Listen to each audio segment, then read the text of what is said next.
¿Qué tal? Buenas noches, gracias por acompañarnos como todos los sábados en Contragolpe. Hoy tenemos un invitado que ya es un amigo del programa y de la casa, aparte es amigo, y vamos a charlar un poquito de la economía argentina después de las mega medidas, si es que se pueden llamar así, que acontecieron en enero. Le vamos a preguntar por las perspectivas de una economía que parece que viene sufriendo bastante.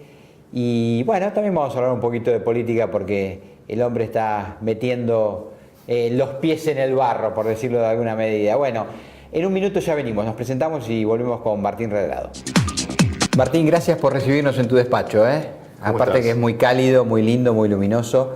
Bueno, queríamos preguntarte primero por la economía argentina, después de los sucesos de enero, en tanto devaluación y medidas clásicas, por lo menos creo yo, de ajuste. ¿Qué consecuencias ha tenido? ¿Cómo estás viendo estos meses?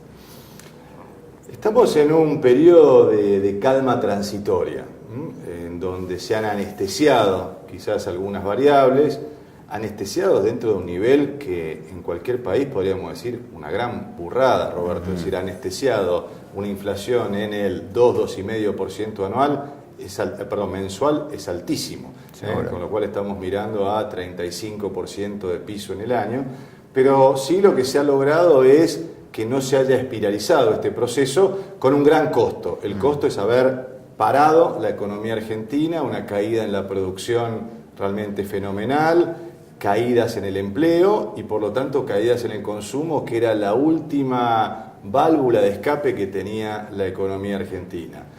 La perspectiva hacia adelante, volvemos a tener incertidumbre cambiaria, lo que se ha logrado, lo que el gobierno logró con esta serie de medidas, si querés un poco inconexas, una atrás de la otra, que se vivieron entre enero y febrero, es un puente hasta julio. La pregunta es, ¿va a lograr un puente desde julio hasta marzo del año que viene? Y esto es lo que debemos develar en el corto plazo. Para esto se necesitan más dólares y veremos cómo la Argentina los consigue. Si va a volver a las recetas del pasado, es decir, al endeudamiento, a la cosa fácil y patear la pelota para adelante, que por las indicaciones que tenemos parecería que ese va a ser el camino.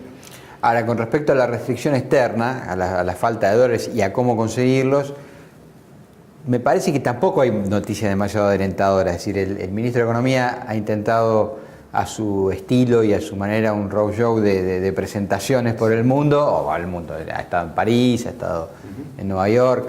Bueno, no es que tampoco las instituciones de crédito están locas de alegría de prestarle dinero a la Argentina, es decir, da la impresión que tampoco ese camino es tan rápido, tan simple, ¿no?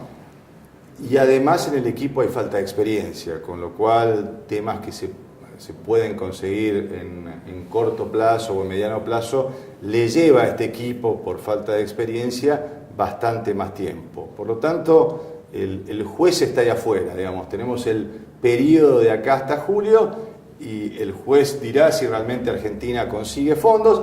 Yo creo que la pregunta, Roberto, es ¿a qué costo? Porque hoy hay plata en el mundo, lo que sobran son dólares, lo que sobran son euros. Lo que pasa es que la tasa que paga la Argentina es el 11, el 12%, cuando Bolivia paga el 5%. Con lo cual, quizás vamos a tener los fondos, 2.000, 3.000 millones, utilizando YPF, por ejemplo, es decir, siempre utilizando atajos, comprando tiempo de alguna manera. Por lo tanto, quizás los fondos no lleguen en tiempo y forma, pero se pueden conseguir, pero a un costo altísimo. Con lo cual, el gobierno le pasa la pelota al gobierno que sigue. Vos insistís mucho, y creo que con razón, que un programa económico es una integralidad, no son medidas aisladas. Conexas. Claro. Y esto parece ser más bien manotazos de ahogado de ir, bueno, ¿cómo tapo una gotera? ¿Cómo le pongo un parche a una cañería? Entonces es decir, bueno, ¿consigo dinero para qué? Para que no se me termine de derrumbar esto que se llama modelo productivo, digamos. Es decir, da la impresión que son medidas cortoplacistas y que no están respondiendo a una gran expectativa de generar una nueva introducción al mundo productivo, a que la Argentina se integre a las corrientes de mercado de capitales. Más bien es atajar penales, ¿no? El modelo productivo se terminó hace rato, Roberto, no queda nada de eso, ¿no? Porque no se produce más, no hay inversión, no hay integración en términos de cadenas de valor para generar más valor agregado y mejor calidad de trabajo en la Argentina. Por lo tanto, eso ya se fue. El tema es cómo llegar con el menor costo posible. Es decir, el gobierno tiene una cantidad de distorsiones en la economía que no quiere arreglar o la quiere arreglar de una manera que no es la receta correcta, por ejemplo, en términos de inflación. Esta idea de que la culpa es de los empresarios, siempre esta idea de lo que le preguntaban a Jean-Paul Sartre alguna vez, ¿no? ¿Qué es el infierno? Y Sartre decía, el infierno son los otros. Sí. Nunca él mirarse a sí mismo, la responsabilidad y el gobierno siempre, la seguridad, el problema de las provincias, no hay problemas nacionales, la inflación es de los empresarios, los supermercados, la crítica a la política económica no tiene nada que ver, parece que el hacedor de políticas públicas no tiene nada que ver con la inflación. Bueno, entonces lo que está claro es que tienen la receta equivocada y van postergando los temas hacia adelante. Por lo tanto, lo que vemos es un modelo que se terminó y la idea de llegar a finales de 2015, que sin duda van a llegar y todos tenemos que ayudar a que lleguen de la mejor manera posible, desde el Congreso, desde el lugar de responsabilidad que cada uno de nosotros tiene, pero el gobierno está claro que quiere llegar con el menor costo de pagar toda la fiesta que hizo en estos últimos años y dejarle los costos al gobierno que viene. Hay también de parte de algunos integrantes del equipo económico la expectativa que tiene que ver con Brasil, es decir, en tanto Brasil demande, nuestros problemas van a ser menores. Hay una cuota de verdad en eso, es decir, si uno mira los números, el 74% de la economía del Mercosur, el del PIB del Mercosur, el PBI, bueno, el 74% lo fabrica Brasil. Es decir, lo que le pasa a Brasil, evidentemente repercute mucho en la Argentina, ¿no? Vos estás viendo, digamos, en la economía brasilera, una locomotora que nos arrastre o que nos ayude a llegar más fácil. Lamentablemente no. Brasil se ha quedado, quizás ha tenido el pecado de la complacencia en los últimos años. Es decir, todo el mundo miraba a Brasil y creo que hay que seguir mirando a Brasil como uno de los países claves en América Latina en términos de inversión y en términos de crecimiento. Lamentablemente en temas centrales como infraestructura, puertos, caminos, ferrocarriles, exploración energética, Brasil se quedó. Y también en términos de invertir en su propia gente, en capital humano. Hoy Brasil tiene una restricción en términos de que no tiene el capital físico y el capital humano para sostener altas tasas de crecimiento. Entonces, lo bueno es que no va a tener un crack ni una crisis, lo malo es que el crecimiento de los próximos años va a ser mediocre, con lo cual pensar que Brasil va a ser la locomotora del resto de América Latina o de América del Sur no es estar mirando la realidad.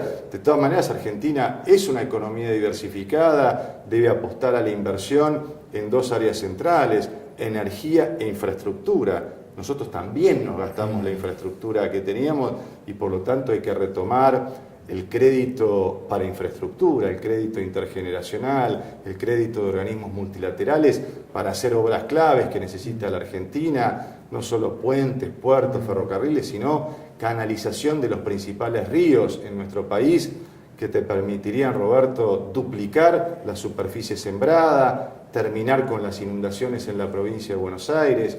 En materia de energía, diversificar hacia energía eólica. En el sur de la provincia de Buenos Aires vos tenés que el bien más abundante es el viento. Claro. Nosotros en nuestro equipo hemos hecho el cálculo que 18 molinos de viento que cuestan $2.000 millones nos permitirían abastecer toda la energía que necesita el interior de la provincia de Buenos Aires.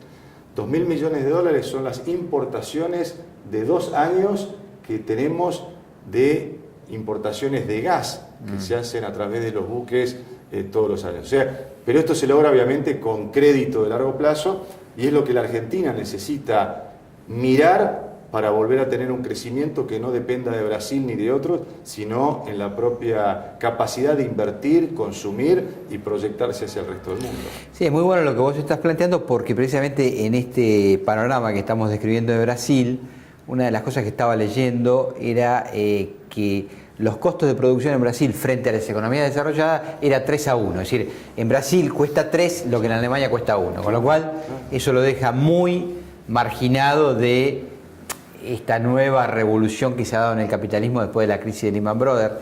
Hay analistas internacionales que dicen que el capitalismo va a esta nueva revolución que es la digitalización, ¿no? O sea, que la economía se está digitalizando a pasos enormes, que cada vez más el conocimiento es lo que hace la diferencia.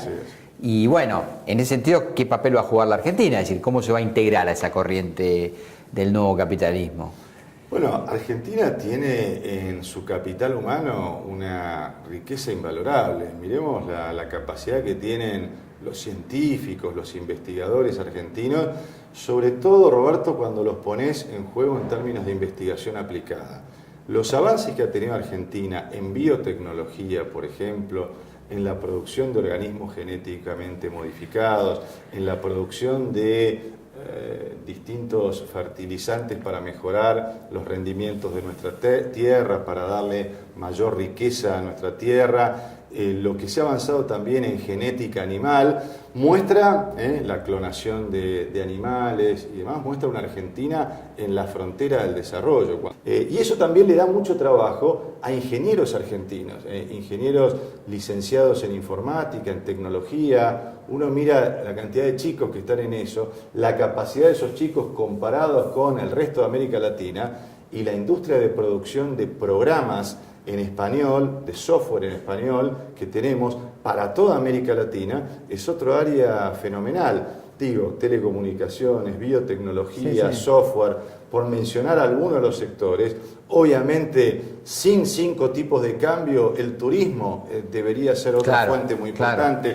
La infraestructura, la vivienda, son todas fuentes que permiten conocimiento, pero también ir a las cosas básicas, que lamentablemente Argentina descuidó, y es en las cosas básicas donde podemos emplear también más mano de obra.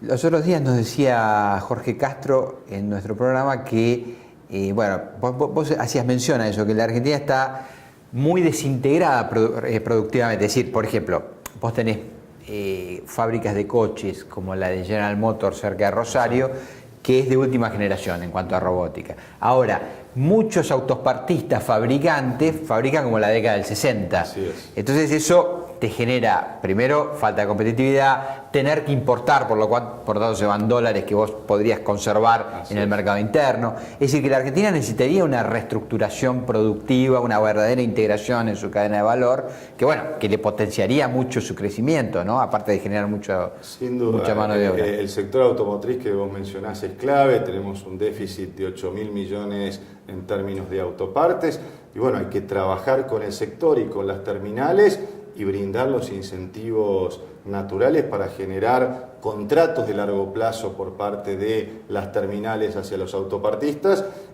créditos también de largo plazo por parte del gobierno hacia los autopartistas en la medida en que haya reconversión productiva. Pero así tenemos muchas cadenas de valor, por ejemplo la cadena de valor de madera, aserraderos, muebles, sobre todo en el noreste argentino, que tiene la posibilidad de colocarse en el resto de América Latina, la cadena de valor en términos de biotecnología, la cadena de valor de software. En fin, miremos a varias cadenas de valor que necesitan reconversión, y ahí, Roberto, necesitas los incentivos públicos, obviamente con los compromisos privados, y bueno, eso se requiere, para eso necesitas un Estado inteligente, Equipo, que realmente lo hemos perdido. Equipo, expertise en cada tema. Vos en este momento estás trabajando cerca de Sergio Massa, creo que estás recorriendo la provincia de Buenos Aires. Es evidente que ustedes se están posicionando de cara al futuro. En ese sentido, ¿vos qué lectura estás haciendo? Digamos, me parece que mencionaste a la provincia de Buenos Aires porque estás conociendo bien la realidad productiva que tiene la provincia. ¿Te da la impresión, digamos, que la Argentina, en tanto y en cuanto tome algunas medidas más o menos integrales, tiene recuperación rápida? Mi visión es que el próximo gobierno tiene que generar una serie de normativas, una serie de leyes que den certidumbre, yo diría en 3 o 4 planos. El primero es en el económico, es decir, dar certidumbre de cómo se van a manejar las principales variables económicas, me refiero a gasto público, recaudación, emisión monetaria, política salarial.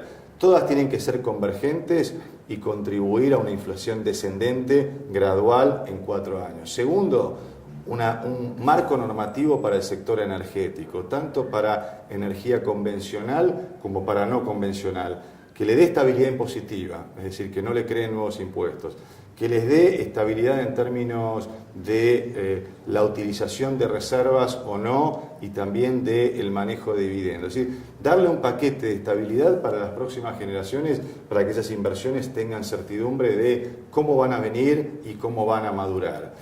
En tercer lugar, un programa federal de infraestructura con las principales obras y cómo se van a financiar. Y en cuarto lugar, también un compromiso de comportamiento fiscal que debe tener la Argentina. Todo esto firmado por las principales fuerzas políticas que estén en el gobierno como políticas permanentes. Si logramos esto, y sería una quinta también más ambicioso, una reforma impositiva que ponga el acento en la inversión, es decir, que baje, reduzca los impuestos a todo aquel que quiera invertir y que quiera producir en la Argentina. Si vos tenés esta base de nuevas normas en la Argentina, Argentina vuela en términos de salida de este proceso. Me preocupa más el problema social que tiene nuestro país, cómo incorporamos una cantidad de gente que hoy no tiene trabajo, cómo generamos una cultura de los chicos que hoy no tienen estudio y trabajo, cómo los incorporamos a que su futuro no sea la cárcel o la droga. Esos son temas que van a llevar la reforma educativa, la reforma del sistema de salud, la integración de una Argentina realmente con movilidad social. Eso por lo menos nos va a llevar una generación. Pero los problemas económicos son relativamente fáciles de resolver, sobra plata en el mundo, está buscando venir a la Argentina y con un programa serio, con leyes que apunten a la inversión, Argentina tiene todo para hacer un gran despegue. Vos haces mención al tema social, creo que es un capítulo central porque realmente es muy complejo. La Iglesia se acaba de expresar en ese sentido con un título muy contundente. Si los obispos en la Argentina han sacado un documento, han hablado que la Argentina está enferma de violencia.